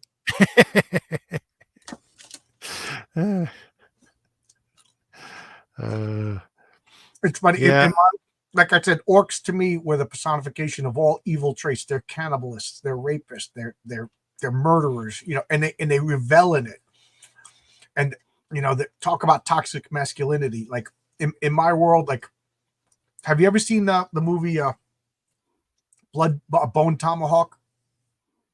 No. Well, I might have. Not sure. Yeah. What? Don't watch it with your wife, but those are orcs. You know, and if you are a female orc in my world, you better just run the other way, because if you're a female that survived in a world, like an orc village, and you survived, you are tougher than the orcs. So the only thing scarier than an orc is a female orc. The oh, what was it? There's I can't remember if it was Wendigo or not, but there was a movie like that where they talked about Wendigos. It was basically set in, I think, the end of the Civil War.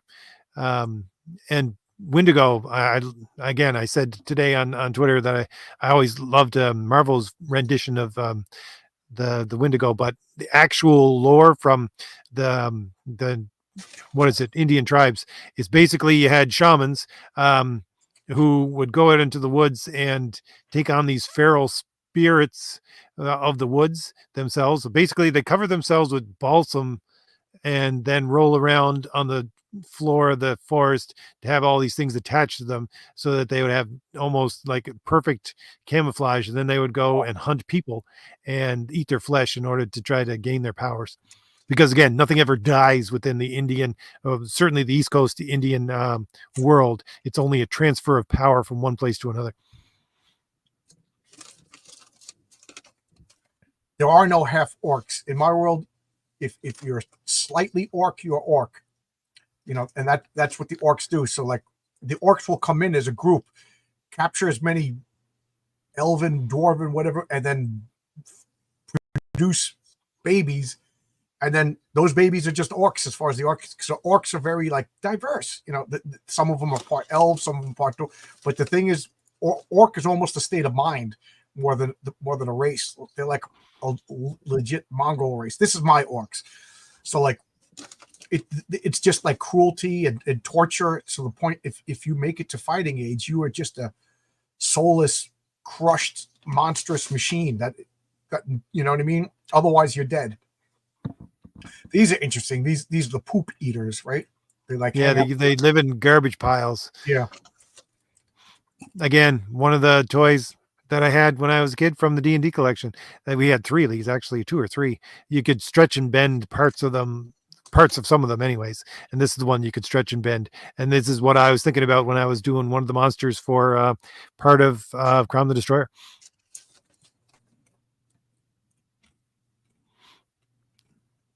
Although this is an aberration, if I remember correctly. So basically they eat and eat and eat, but no one knows where the actual food goes to, because there's no way they could eat that much.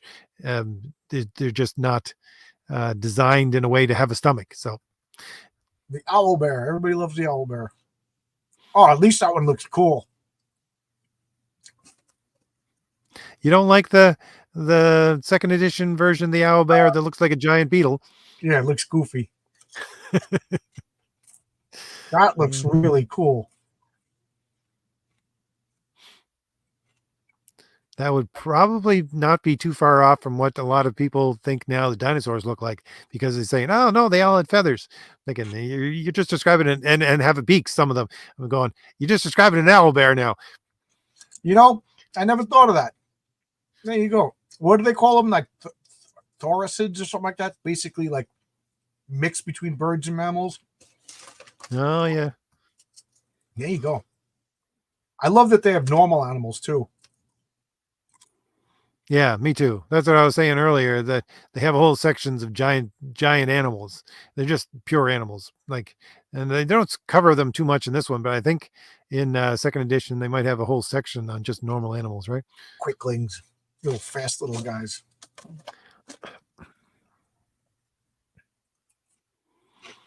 I love these guys, the Shaka. Yeah, I think this was the main villain within Curse of the Azerbons campaign. You had to, if I remember correctly, anyways, or one of the things you ran into at the very least at the very end.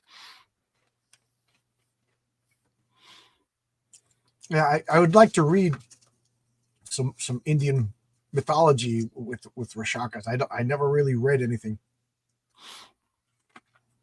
All I ever know from these, honestly, there's some mythologies I know nothing about, and that would be one of them. All I ever know about these is the D&D mythology. Rashaka Assassin, that is cool. Did you ever read? Oh, sorry. I was going to say, did you read The Drist word and stuff and things like that. No, no. Now this kind of bothers me because in the D&D second edition, they had like a tiger guy as a Rashaka, but they said it's just an evil spirit that could assume any form. And now that they're codifying them that they are like leopard and tigers and stuff. Like they're not supposed to be, as far as I remember, they weren't supposed to be felines. They were just like, that was just the way the artist drew them. They're shape-changing spirits.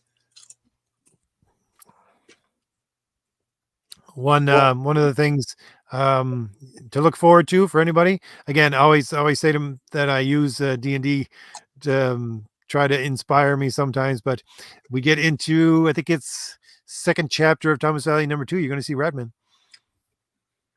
I love Rocks, the giant bird. Oh yes, to carry away elephants. I think it's second edition. What they have him carrying away an elephant. Oh, do we miss the Shambling Mound? They not have a Shambling Mound? Oh well. Yeah, we must have missed it. I don't know. I didn't see any pictures for it anyways. I gotta go back up. I love Shambling Mounds. But no.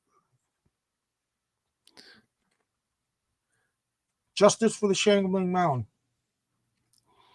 They're probably a subgroup of something else. Yeah, probably. Like they put Phoenix with the Rocks. Oh, maybe that's why. The Rocks, yeah, we'll have to go down. It's funny. We had a famous roper in our game that we called Mr. Fell from Norman Fell from Three's Company. You know. Oh yeah. You know, Mr. Roper. The actor's name was Norman Fell. So right. The roper, and we called it Norman. And then we didn't want to kill it because we named it, became friends with it. So every once in a while, we'd be like, "Let's go check on Norman Fell, our favorite roper."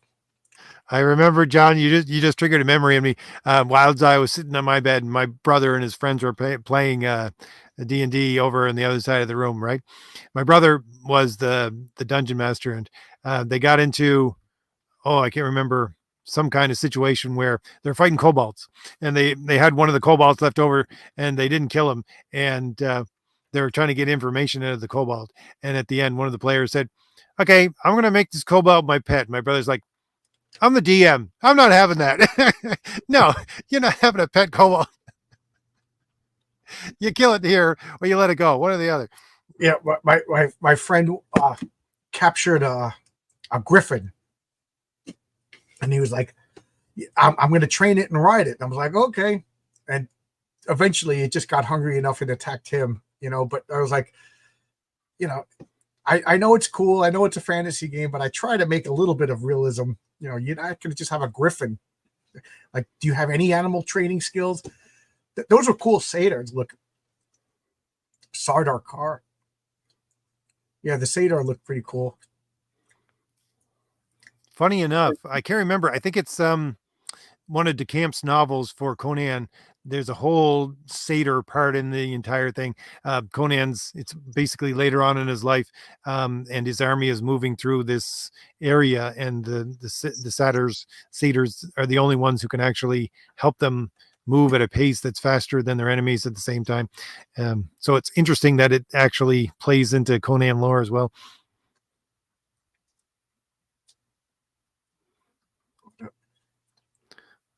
Still scrolling down, trying to find my Shambling Mounds. Yep. There we go. There we go.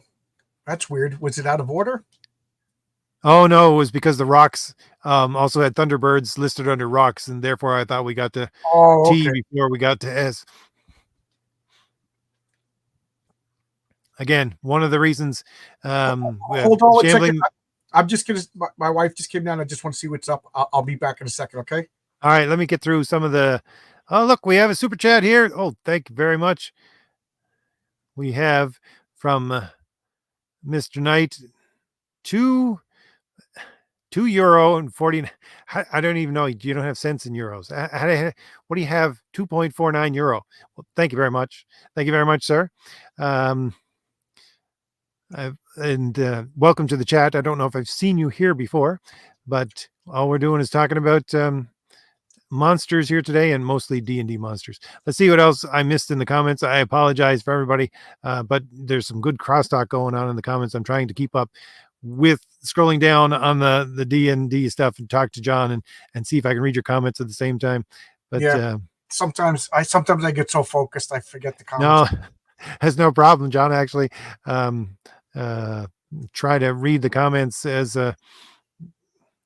you're talking, so I can focus both at the same time, which is easy for me to do, easier than me talking and reading it. Anyways, I know the Garuda, isn't that in the deities and demigods under the Indian mythology? Am I misremembering that?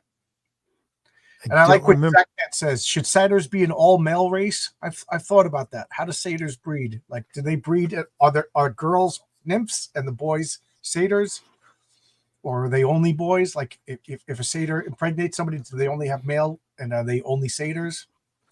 Little weird things to think about. Because they're both forest spirits, right? Yeah. Like if a male mates with a nymph, is the male human or is the male a satyr? Because the female is going to be a nymph. Let's be realistic. Come on, that's the only thing that makes sense. Or are they half human spirit? I don't know. That's all fun stuff to explore. And the funny thing is too, did you ever watch that old Hercules cartoon that used to be on? Oh, probably early 80s, where you had a senator and a satyr as his yeah, friends. the black hair. Yeah. That's where, we'll cut my teeth on that and Fantasia, where you have satyrs running around. I can't remember. I think it's Rite of Spring. Yeah, and they're chasing after the chubby little nymph girls. Yeah. Incubus says that he thinks that satyrs are supposed to be male nymphs, so a nymph would be the female counterpart of a satyr. There you go. Males are satyrs and females are nymphs, according to the lore. Okay. What about dryads? Dryads are tree spirits, so they have more in common to me with shambling mounds because they're attached to a tree. So that's my ruling. Yeah, I always so there's dryads and nymphs, but what are the water spirits? I can't remember off the top of my head. Nereids. Yes. Yeah. There's some really interesting art based on that, which is basically late 1800s, where everybody was getting into early mythology and doing some interesting art based on those things. But they were always there was ones about naiads where they draw you into the water and just drown you, all that kind of thing. Yeah, that was the Kelpie, right? Yeah. I like what Harrowberg says. Oh, not Harrow. Where is it? Incubus. Centaurs are males, but female centaurs are called equines. I never heard that before, but that's kind of interesting. And Undine, an Undine is a water spirit. But Nereids are the daughters of Nereus. I forget. Nereus was either a river god or a sea god.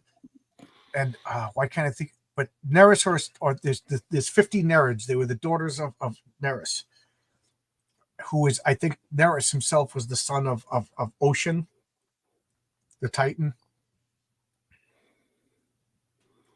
Look at these, so cool, purple skeleton over there. Fun thing too, hook horrors, which we encounter. There actually is a section on hook horrors up in the top. We scrolled through it, but they're basically giant skeletons with hooks for hands. So that's what it reminds me of.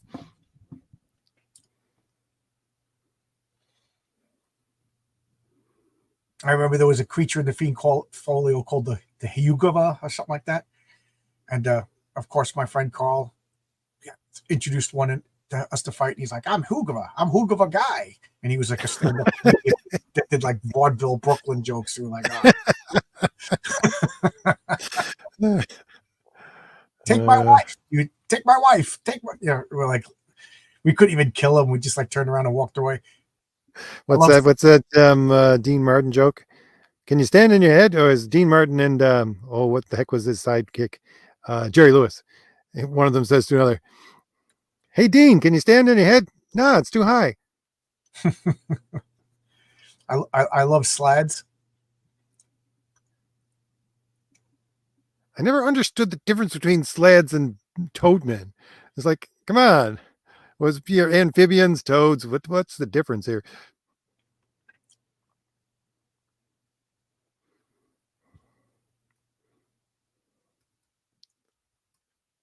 Dryads are tree spirits, Nereids are water spirits, Nereids are water spirits, and Naiads are air spirits, and Heaps are earth spirits. Well, is that a real word, Naiads? Because I thought it was like what, slips and Heaps. Is that a real thing? That's not a Greek? I've never heard of the earth spirits. Not in that way. Yeah, Basically, I I was know. going for Greek. It would be Lithos, Yeah, in the Greek. daughters of Lithos. I woke up, I shot an elephant in my pajamas. What he was doing in my pajamas, I'll never know. That would be Yes, Marx. yeah, slides are from limbo, as George is telling us. Yeah, yeah. The devils equal hell, demons the abyss, and slads limbo. Yeah. Okay. Anybody want to go for my no prize yet? I do not know, John. I'll give you that right up. I have no They're idea. slads. They're inspired by slads. They're extra dimensional creatures that show up. So Mary Sue's origin is tied to slads. I quite honestly, we have specters, but whenever you say Spectre, all I think is the DC character, because you go back far enough into those comics with Spectre. Those are some good comics. They have done for Phantom Stranger, and we're talking Halloween here. For Phantom Stranger and the Spectre, those are two characters that have been done dirty by DC since probably the mid '60s. Yeah, there was some real gruesome Spectre comics. Spider, a death jump spider. I don't know. Real spiders are scary enough. I couldn't imagine a spider as big as a puppy. You know. Oh, Honduran honeymoon said slads. Okay, I'll believe you. You win a no prize. These are, I never understood. Again, these are from the Fiend Folio right here. Here you're looking at Fiend Folio characters. Yeah, the You can sturge. tell. They're like horrible monster bats. I always thought that if someone wanted to really, let's say, prove themselves as being a new but good fantasy artist, someone out there, what they should do is basically take Conan and draw him fighting D&D monsters from second edition, right? Yeah. Just one after another after another. That would give you remember plenty there of was a information. Dragon magazine where they statted out Conan, and they really struggled because he doesn't wear any armor. So like Conan under D&D rules should be like getting killed, but he's armor class 10. But they said he had like magic bracers and blah blah blah, stuff that you never saw in the books, because there really was not that much magic and hardly any magic items in Conan. So, but I always had a problem with armor class in D&D. Like, armor is to protect you from damage, not to make it so you don't get hit. There was a game called Man, Myth, and Magic that had a better armor system. Like, if you wore plate mail, you got hit just as if you didn't wear plate mail, but you were protected. So all plate mail did was, like, say, give you minus 20 damage. Whereas if you didn't have armor, you took full damage. What are these? I was talking and These are trolls. Oh, cool. Those are cooler controls. They're trying to, I think, invoke the pictures from second edition right here with the green, but they do have.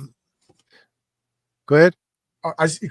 George says Conan could have high dexterity, improved natural arm. Yeah, but they didn't have the dodge feats and stuff. This was like,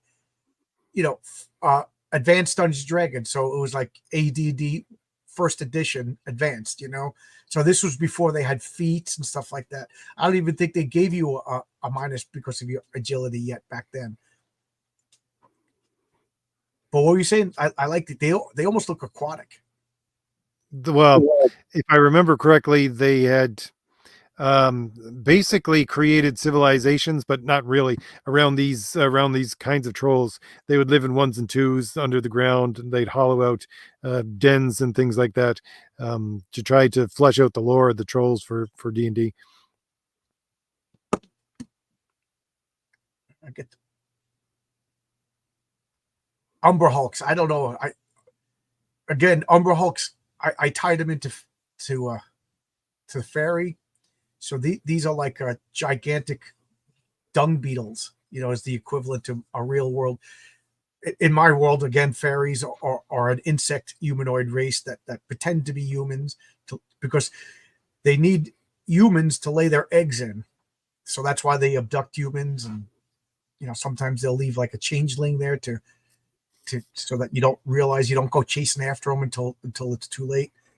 And then if you get too close to them, they unleash the Umber Hulks. And the Umber Hulks aren't sophisticated enough to make a glamour, so they just look like big old freaking dung beetle humanoids.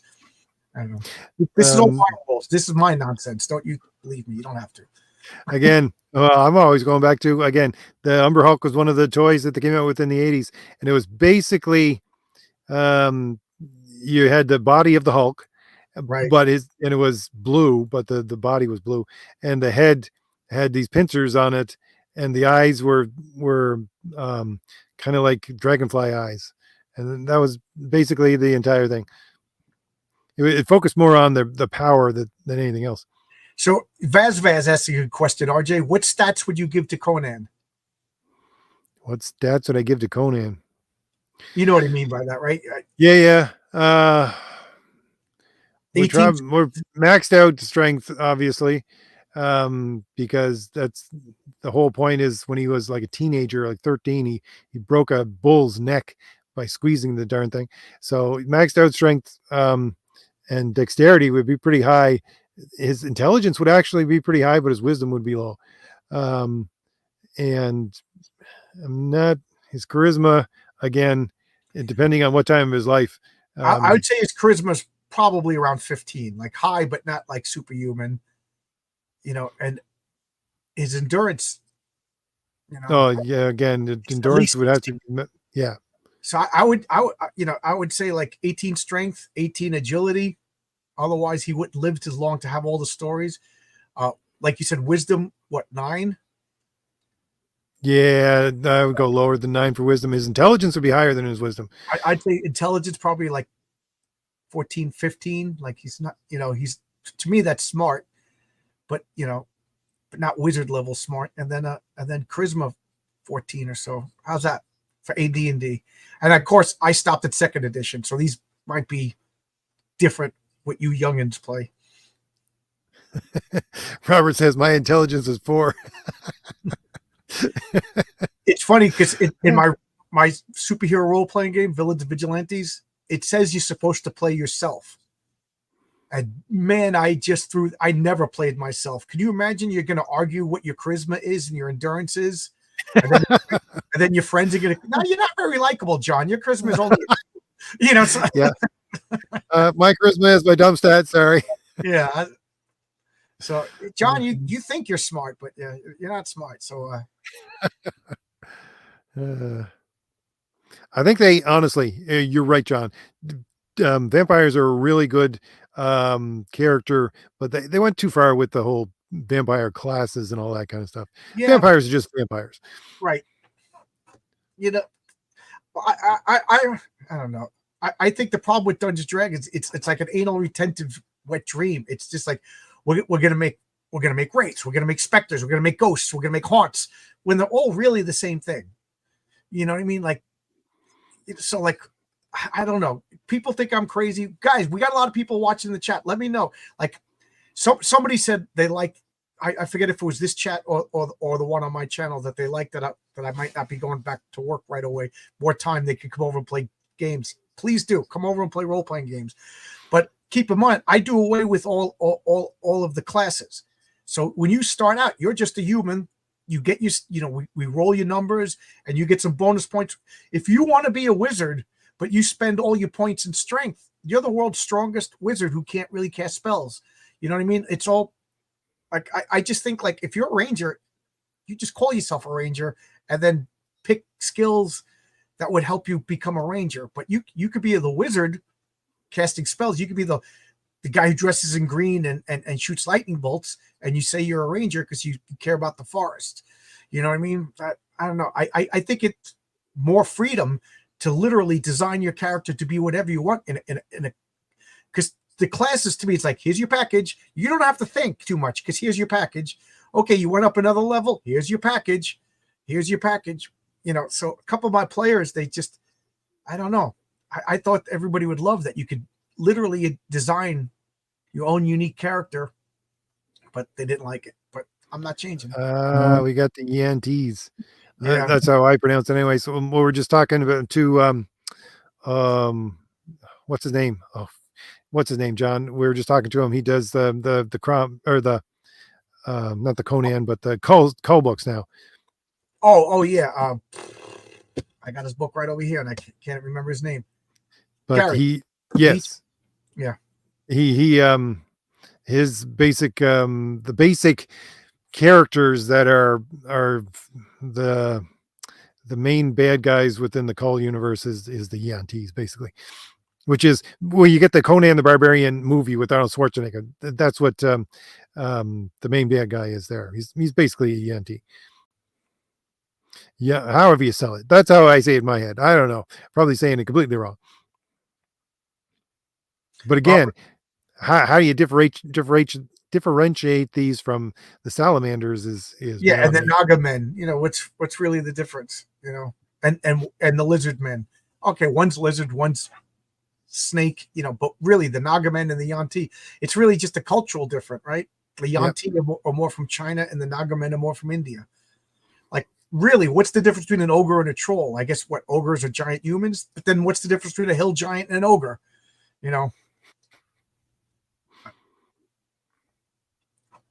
Sometimes they just make like it's like, oh, I can't. There's a like kobolds, orcs, goblins. They're all really the same thing if you go back farther enough into European lore. Robert Frey says, Traveler is a system where you play yourself if you want. The rules tell you how to translate yourself to the stats. It's weird playing yourself. I don't recommend it. Yeah, I don't want to play. I don't play a fantasy game. Oh, guess what? You lay it on your credit card bill. What? I don't. I want to shoot laser beams and fly. She's an 8th level ranger, and her stats are 14 strength, 18 dexterity. Cool. 18 charisma. Yeah, I was gonna say you got. So what stat do they give the armor class for the bikini? Well, I always say that everybody they don't do Red Sonja right anymore, because the whole point of Red Sonja is the fact that Mithra granted her invulnerability from being defeated by a man. So, oh, really? Yeah. So the bikini kind of makes sense then. She's like, this is what you can't have, and you can't hurt me. Well, it's because she was basically sexually assaulted from when her entire village was destroyed, and she prayed to Mithra in order to seek revenge, and she granted her the blessing of never being able to be defeated by a man. So that's why she runs into battle with nothing on, and she has this invulnerability.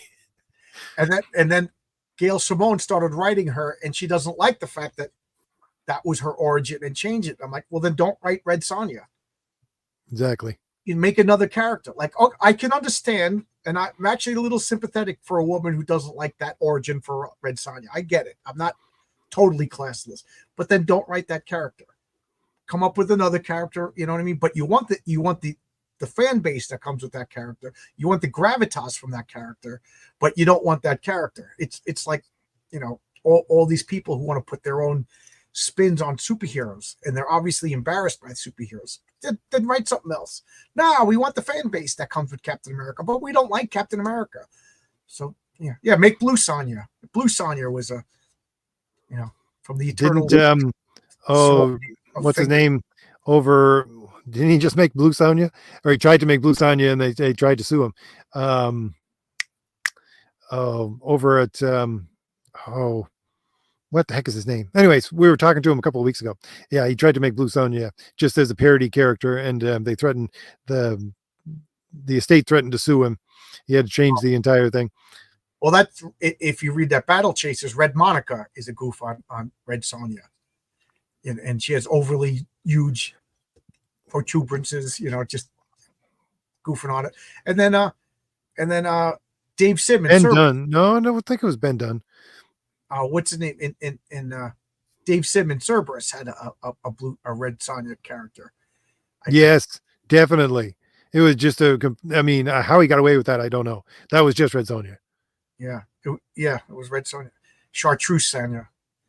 John, did I ever read Simone's Swords of Sorrow? I actually have 2 or 3 issues of it, but I didn't read it yet because I'm missing a few. And it's only 6 issues, so I was like, let me get all of the issues before I read it. But the problem is, it's in my 18 long boxes of comics that I haven't read yet, so I forgot. It's probably been sitting there for 7 or 8 years. Yeah, she's supposed to be overcoming injustice. Yeah, she's supposed to be an overcoming injustice power fantasy, but they don't want any characters to suffer, so they drain. Yeah, absolutely. Again, if you like right now, everybody's telling me that this new Penguin TV show is good. I'm not watching it. It's you know, it's not the Penguin. It's it's the Sopranos. Just make the Sopranos. You know, if you're embarrassed by Chester Oswald Cobblepot, don't make a Penguin TV show. You know, but no, you want the built-in audience that comes with that character, and then you make it something wholly other. I have zero tolerance for that.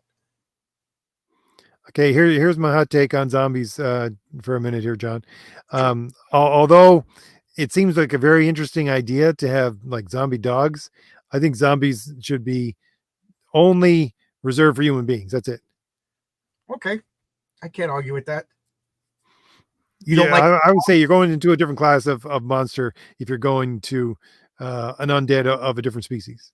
That would be my take on the entire thing. Crimson Sasha, yeah.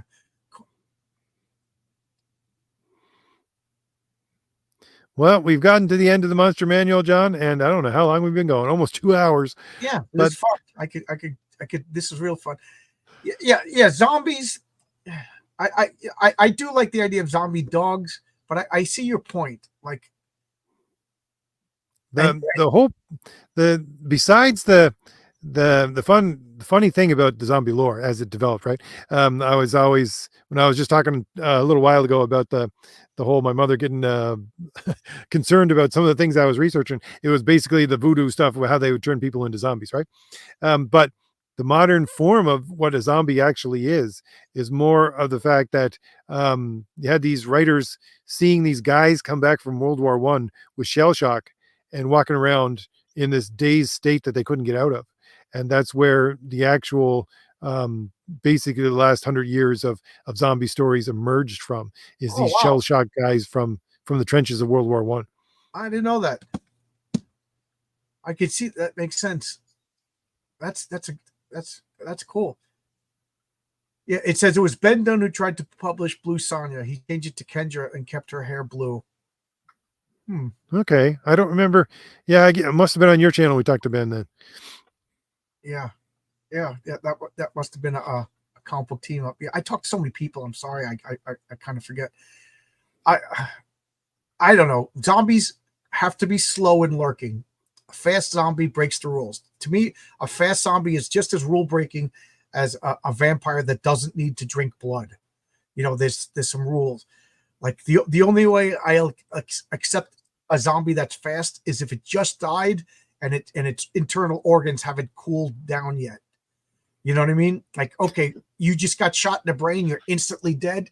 You could still run because your organs are still 98.6 degrees, but then like within 24 hours, you're shambling like the rest of them, RJ. Sorry, RJ, in case you were thinking of being an Olympic zombie. No, I completely agree. I always thought to myself, yeah, how do you get rid of zombies? How do you get away from zombies? Just go north, because you know when they start to freeze, they're not going anywhere.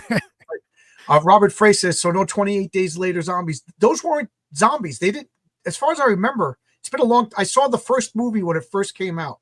As far as I remember, they were just infected. They were still living beings. So they weren't zombies. Because that's the whole way they wanted to get rid of them, was starve them out, because they were still trying to eat. Right. So that's fine. I got no problems with that. And if you ever read that Garth Ennis book, The Crossed, I found that book to be absolutely terrifying.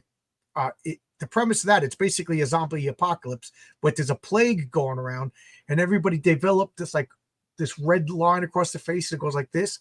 So it looks like they have like this red cross, and they just become like, they lose all inhibitions and they crave pain. So like they'll they rape, torture, they hurt each other. But the only thing that will unite them from torturing is the virus wants to spread. So if they see any uncrossed, meaning normal humans, they'll stop what they're doing and go after that. And it's terrifying. And what I liked about it is that they were all babbling idiots. Later on, they started making, every once in a while, one of them was intelligent, and that ruined the comic for me. Like, just imagine, like, I think they kind of hinted at that in George Romero's Dawn of the Dead or Day of the Dead, that zombies could be trained, and some of them that zombies are just dead. There's nothing you can do about it, and that's scary. But having like a zombie leader or an exceptional zombie, I don't like that. Like, they're supposed to be like a goof on like consumerism and communism, mindless consumerism and mindless like sheepish following. Once you have, it's like Borgs. Once they had the Borg Queen and Picard became one of them, that pulled me out of the Borg. The Borg were terrifying when they never spoke. What one knew, they all knew. They were the ultimate communist hive mind. And then once you made unique Borg, you defeated the whole concept of the Borg. Doctor Who did it with Cybermen. I you know what I mean? Like, yeah, I think where you were saying earlier about make a new character, there's a lot of, when say the big hype for Walking Dead was around, there was a lot of novels coming out at the same time with the zombies, but they were doing them at the very least in different formats, like kind of like 29 days later, whatever it was. Yeah, that was a good spin. They weren't exactly zombies, so you could change the rule. Exactly. There's a novel, I think it's The Farm, where it has these similar things. Like, they look like zombies and they kind of act like zombies, but they're not really zombies, if I remember correctly. A lot of my friends were reading the zombie stuff and they're saying, they're blood-raged mutants. So they just get infected in there, and they whatever, their blood boils. They could be mean man, fight mad being, but they're not dead. They're not zombies, but they just like if you ever read Cyberfrog, the Vespas might as well be zombies. It's the same thing. The hive mind, or the whatever, the overrunning force that destroys civilization. All right. Well, I think we're gonna wrap it up here, John. Okay. We're closing up on coming up on the 2-hour mark. Yeah. But I want to do this again in 2 weeks. Well, actually, 2 weeks, because next week we'll have a comic book team up on this channel with John and I, and then 2 weeks from now I want to do a Make Comics Great Again Halloween special and go over some mythology then.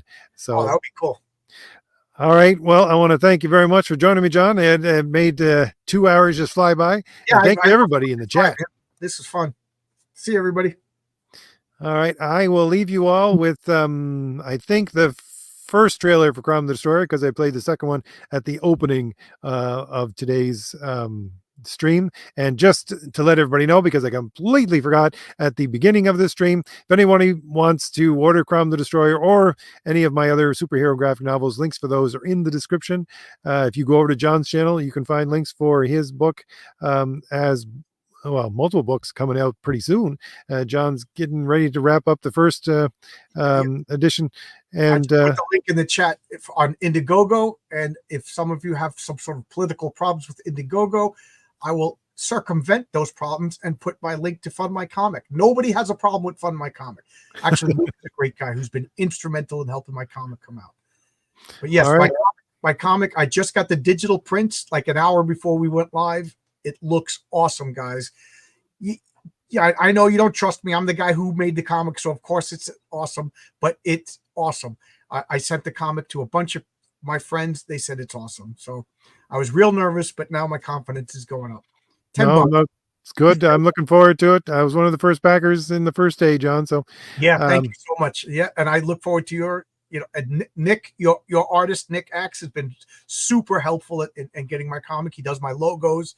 He's been doing a lot of computer stuff for me that I don't understand, which is why your comic's so late, because he's been, he likes it more, RJ. What do you want me to say? All right. Well, I'm going to play that, RJ. What do you want me to say? No, I'm just teasing. All right. Thanks everybody for showing up. And again, I'll leave you with the trailer for Crom the Destroyer, and I'll see you all on Saturday. An age ago, the beating heart of our people was a king who knew only victory. He wanted nothing more than an honorable death on the battlefield. Yet, none could match him, and so he wandered the earth, becoming lost in time and tide. Then we too lost our honest purpose, while silk-clad men sat upon the throne. But tremble now, all cities that lay under the stars, for out of the shadows and mists of the land of promise, our courage has been rekindled, our heart has returned, and the world will burn.